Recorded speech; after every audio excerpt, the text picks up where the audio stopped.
Nú ætla ég að segja ykkur aðeins hérna frá húsunum í borginni. Við búum öll í húsum. Ég er arkitekt, lærði að vera arkitekt í háskóla fyrir langt síðan.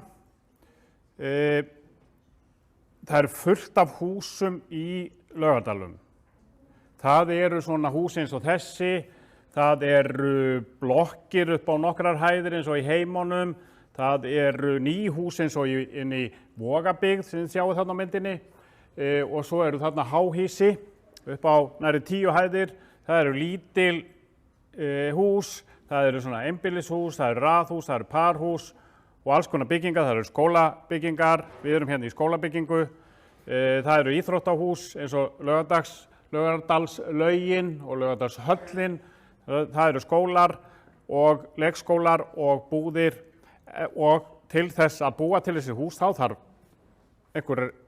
verkfræðinga og arkitekta en fyrir sem sagt 1100 árum þá voru engin hús á Íslandi, það bjó ekkert fólk hérna.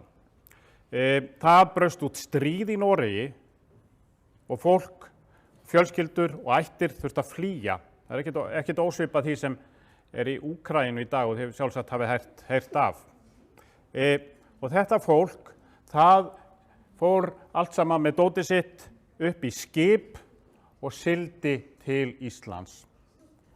Og það tók með sér byggingararfleifð frá Noregi sem voru svona, við köllum þetta víkingaskála.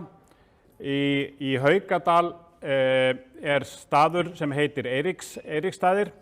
Þetta er eftirmynd af víkingaskála sem var byggður fyrir 1000 árum síðan. Við sem sagt Íslendingar bjuggum í svona torfhúsum í nærri því 1000 ár. Alveg fram á 19. öld þá bjó fólk í svona húsum.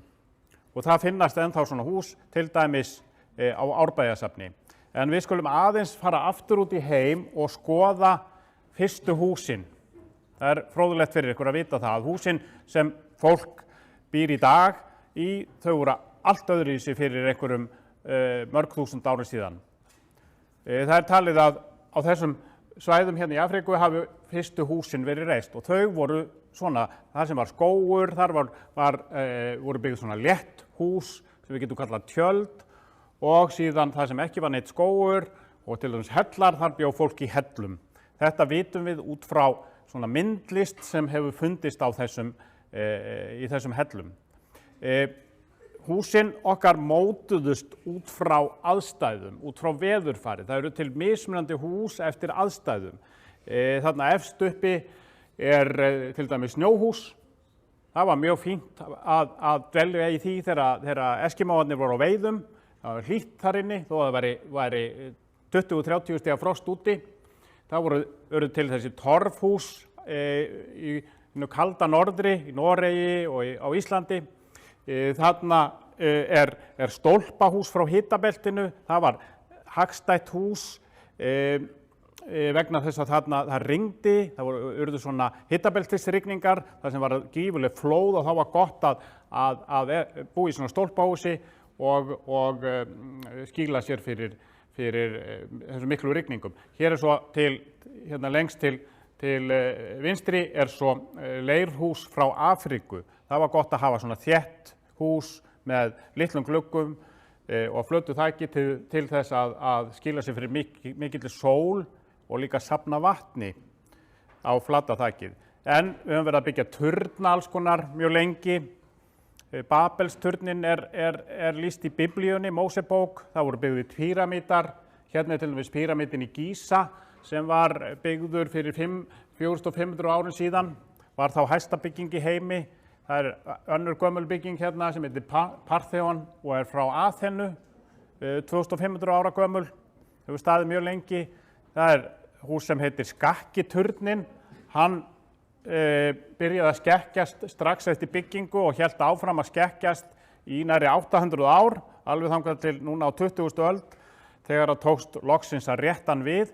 En við erum líka með svona skrítin hús eins og þetta sem er þarna til hægri eftir mann sem heitir Hundervasa.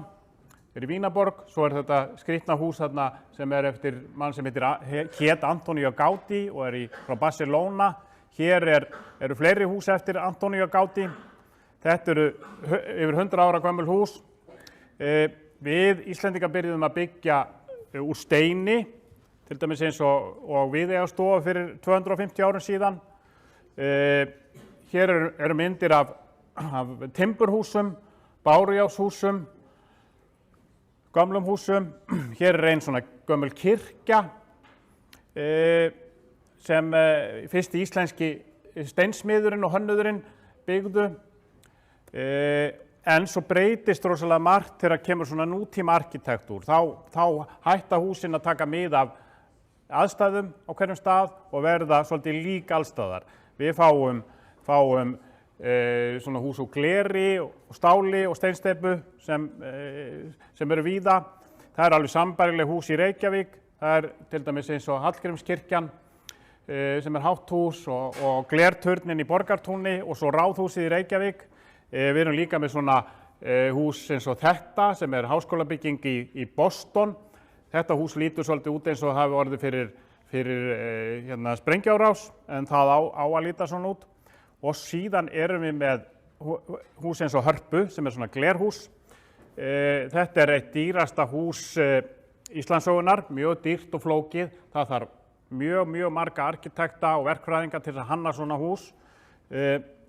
Hér eru arkitektarnir að störfum. Þeir eru að byggja módel eins og þið eru að fara að gera á eftir eða morgun. Það eru þarna myndir af því hvernig þið sáu fyrir sér rýmið í Hörpunni. Og svo eru hérna lengst til hægri eru svona útfærsluteikningar af því hvernig þetta glerrými hægt að smíða. Og þetta þarf heilmikið hugvit og mikla þekkingu til þess að setja þetta saman svo að húsið hvorki hrynji, leki, neitt svona komi upp á. Við arkitektar vinnum við að meðal annars að gera svona. Hér eru nokkrar frægar byggingar. Þetta safn í París, Pompidou heitir það, þetta annað safn í New York. Hér kirkja til vinstri frá Frakklandi, þetta safn á Spáni úr stáli. En í Laugardal fullt af húsum og þið ætlið svolítið að skoða þessi hús með okkur í þessari vinnu.